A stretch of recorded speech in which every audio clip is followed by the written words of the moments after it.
Glamour, बिंदास image और जिंदगी को अपने शर्तों पर जीने की अदा इन्हें दूसरे अभिनेत्रियों से अलग करती है। इन्होंने अपने करियर की शुरुआत मॉडलिंग से की। क्या आप जानते हैं, इन्होंने फिल्मों में संस्कारी लड़की की परिभाषा को तोड़ ऐसे किरदार निभाए जो स्टीरियोटाइप्स को तोड़ते थे। इन्होंने एक से बढ़कर एक कई सुपरहिट फिल्में दी और 2 दशकों तक बॉलीवुड में राज किया। क्या आप जानते हैं, यह टाइम्स पत्रिका के कवर पेज पर छपने वाली पहली बॉलीवुड एक्ट्रेस बनी। क्यों ये सदी के महानायक अमिताभ बच्चन से डरती थी और अपने खून की साजिश का इल्ज़ाम इन पर लगाया था। क्या आप जानते हैं, किस कारण इन्हें अपने आखिरी दिन तन्हाई में गुजारने पड़े? जानेंगे और भी, बने रहिए मेरे साथ वीडियो के अंत तक। आगे बढ़ने से पहले अगर आप मेरे चैनल पर नए हैं तो मेरे चैनल को सब्सक्राइब करना ना भूलें। साथ ही बेल आइकन को क्लिक करें, लाइक का बटन भी दबाएं ताकि आपको मेरे सारे वीडियो का नोटिफिकेशन मिलते रहें। और अगर आप ये वीडियो फेसबुक पर देख रहे हैं तो मेरे पेज को लाइक और फॉलो करना ना भूलिए।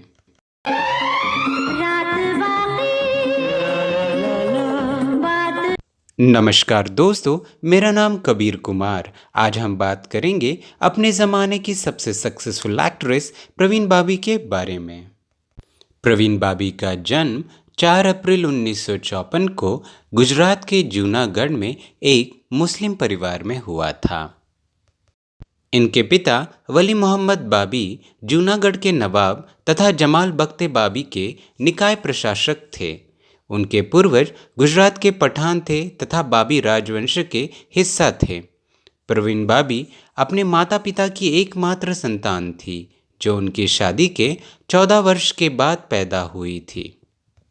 लेकिन दुर्भाग्यवश प्रवीण ने अपने पिता को 10 वर्ष की उम्र में ही खो दिया था।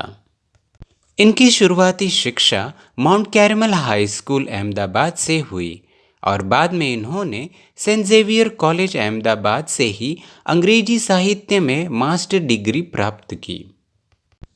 प्रवीण बाबी ने अपने करियर की शुरुआत बतौर मॉडल के रूप में की, जिसके बाद 1973 में बाबी ने फिल्म चरित्र से बॉलीवुड में कदम रखा। इस फिल्म में उन्हें क्रिकेटियर सलीम दुरानी के साथ काम करने का मौका मिला। हालांकि यह फिल्म एक फ्लॉप साबित हुई। प्रवीण को इसके बाद कई फिल्मों के लिए प्रस्तावित किया गया। प्रवीण बाबी ने 1970 और 80 के दशक में हिंदी सिनेमा पर राज किया। बोल्ड, बिंदास, लड़कों के साथ शराब पीना, सिगरेट के कश लगाना, छोटे कपड़ों में पार्टीज का हिस्सा बनना, प्रवीण ऐसे कल्चर को फॉलो किया करती थी। पर्सनल लाइफ में और सिनेमा के पर्दे पर भी उन्होंने ऐसे ही रोल अदा किए। इन्हें फिल्मों में किरदार बेशक छोटे मिलते, लेकिन ये रोल भी उन्हें चर्चा में बनाए रखने के लिए काफ़ी थे।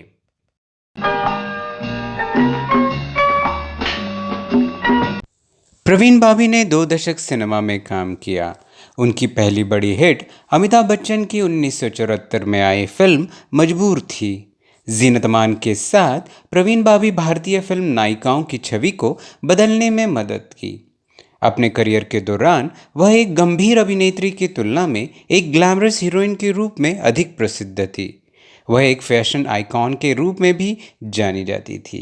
एक बार मशहूर डिज़ाइनर मनीष मल्होत्रा कहते हैं, प्रवीण बाबी ने फैशन में आधुनिकता लेकर आई थी।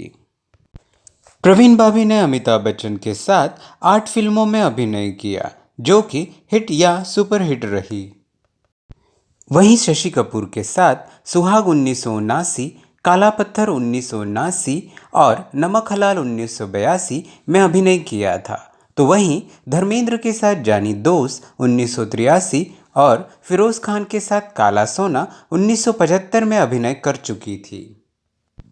दीवार 1975, शान 1980, नमक हलाल 1982 जैसी फिल्मों में उनकी स्क्रीन उपस्थिति कम से कम होती चली गई, लेकिन बॉबी द्वारा भूमिकाओं और गानों में एक निश्चित आकर्षण लाई गई।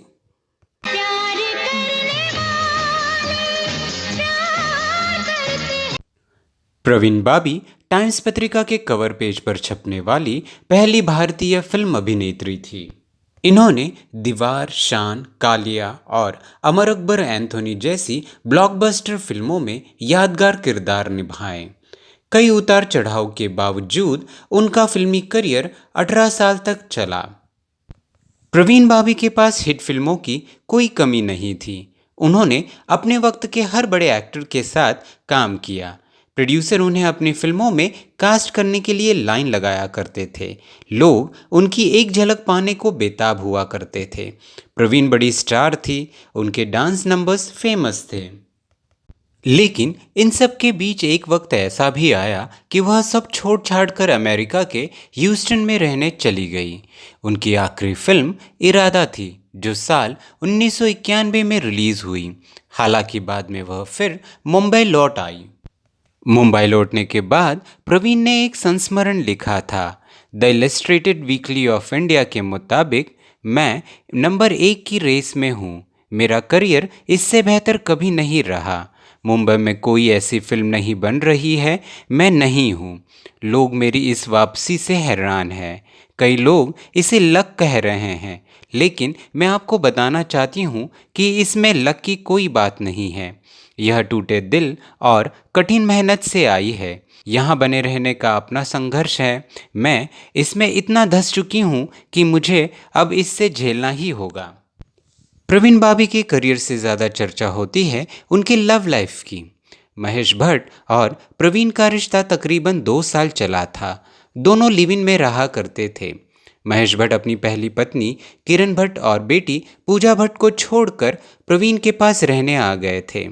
लेकिन जब उन्हें पता चला प्रवीण मानसिक बीमारी से ग्रस्त है, तो उन्होंने उनका इलाज कराया। लेकिन लाख कोशिशों के बाद भी जब प्रवीण ठीक नहीं हुई, तो परेशान होकर महेश ने प्रवीण को अकेला छोड़ दिया और पहली पत्नी किरण के पास वापस लौट आए। महेश भट्ट से पहले प्रवीण का रिश्ता कबीर बेदी और डैनी डेंसोक्पा के साथ भी रहा। उन दिनों प्रवीण के कथित संबंधों ने काफ़ी सुर्खियां बटोरी थी। इतने अफेयर्स के बाद भी प्रवीण ने कभी किसी से शादी नहीं की। वो ताउम्र अकेली ही रही। कभी अकेलेपन में डूब जाना, तो कभी इस दहशत के साए में जीना कि साथी कलाकार उनका खून कर देगा। यह सब प्रवीण की शख्सियत को और भी रहस्यमयी बनाता है। प्रवीण को सिजोफ्रेनिया नाम की एक बीमारी थी। उनके दिल में यह डर बैठ गया था कि कोई उन्हें मारना चाहता है। प्रवीण भाभी के बारे में कहा जाता है कि उन्हें अमिताभ बच्चन से बहुत डर लगता था। खुद प्रवीण ने भी कई बार इसका जिक्र भी किया था। प्रवीण को ऐसा लगता था कि अमिताभ बच्चन उन्हें जान से मार देना चाहते हैं। लेकिन तबस्सुम को दिए एक इंटरव्यू में खुद प्रवीण ने ही बिग बी की जम की तारीफ की थी। उन्होंने कहा था कि वे अमिताभ को अपना आइडल मानती हैं और उनका सम्मान करती हैं।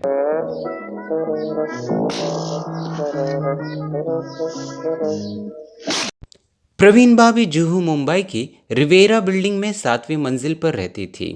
अभिनेत्री अपनी बीमारी के कारण फिल्मों से दूर हो चुकी थी। उन्होंने बाहरी दुनिया से भी खुद को अलग कर लिया था। ऐसे में बॉलीवुड के लोग भी प्रवीण से दूरी बनाए रखे थे। प्रवीण भाभी के बिल्डिंग के मैनेजर ने जब देखा कि प्रवीण के फ्लैट के बाहर 3 दिन से दूध के पैकेट और न्यूज़पेपर इकट्ठे होते जा रहे हैं, तो उसे शक हुआ। उसने तुरंत ही पुलिस को फ़ोन कर दिया। पुलिस जब आई तो दरवाज़ा बंद था। बार बार आवाज़ देने पर भी अंदर से कुछ हरकत नहीं हुई।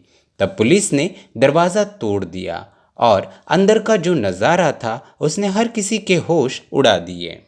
प्रवीण भाभी की बॉडी बिस्तर पर पड़ी थी। 3 दिन पहले ही उनकी मौत हो चुकी थी। पुलिस का कहना था कि प्रवीण भाभी की मौत नींद में हुई है। शरीर पर किसी भी प्रकार की जोर जबरदस्ती के निशान नहीं थे।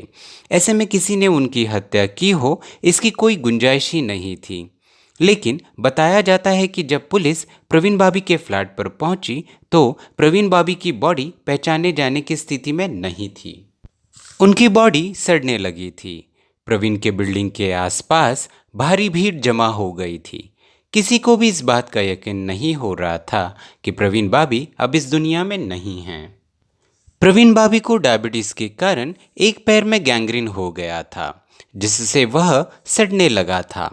बिस्तर के पास एक व्हीलचेयर भी पड़ी थी। सब कुछ अस्त व्यस्त था।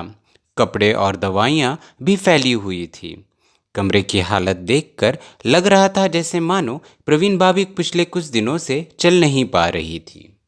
मैं तो बेघर हूँ, अपने घर ले चलो घर। दुर्गति देखिए, बताया जाता है कि प्रवीण भाभी की उनके परिवार ने कोई खोज खबर ही नहीं ली। यहाँ तक कि हॉस्पिटल में भी पोस्टमार्टम के समय या बाद में बॉडी लेने प्रवीण भाभी के परिवार से कोई नहीं आया। तब महेश भट्ट पहुँचे थे। उन्होंने ही प्रवीण भाभी के अंतिम संस्कार में मदद की।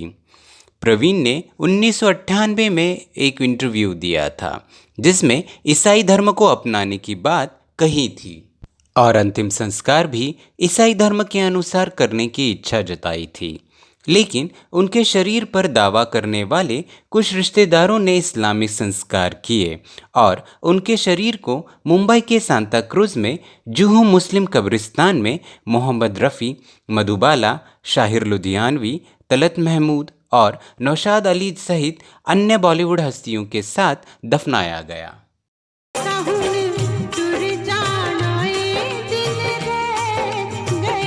प्रवीण भाभी के बाद उनके कुछ रिश्तेदार उनके संपत्ति के बंटवारे को लेकर कोर्ट में पहुंच गए।